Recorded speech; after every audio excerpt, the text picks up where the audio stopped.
makance akan ki duk na bi na mauce. Rayuwa ta na baki ke ce farin ciki na a koda yaushe. Da a ce za na ganki duk damuwar da ke raina za ta kauce. Da na sa ki zuciya ta bai zan bari ba a ce ki kauce.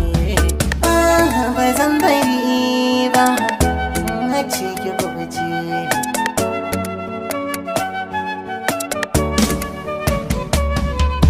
Na fara sanki na gane su yana illatarwa. Gashi zuciya tana son abin da ke kayatarwa. Kan faɗa wai duka dangi su san da ke ɗaya ne tsayarwa. Ki na bai wai zuciya ta samun ki guda da sarace.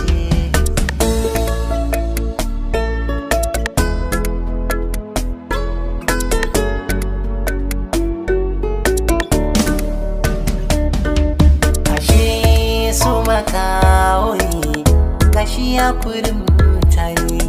Na rasa wanda zai jagora ga hannu na gefe da ne. Zo mu je lambin soyayya kaunar ki ta kama ni. Tsuntsayen so na shawagi kaunar ki su kan tantance.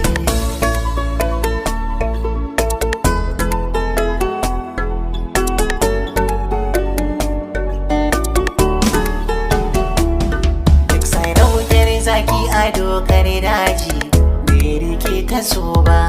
In ka duba girma ta giwar daji ba ta san da so ba.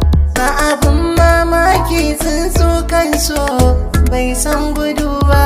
Haka ma so idan na gaskiya ne ba ai maka kwace.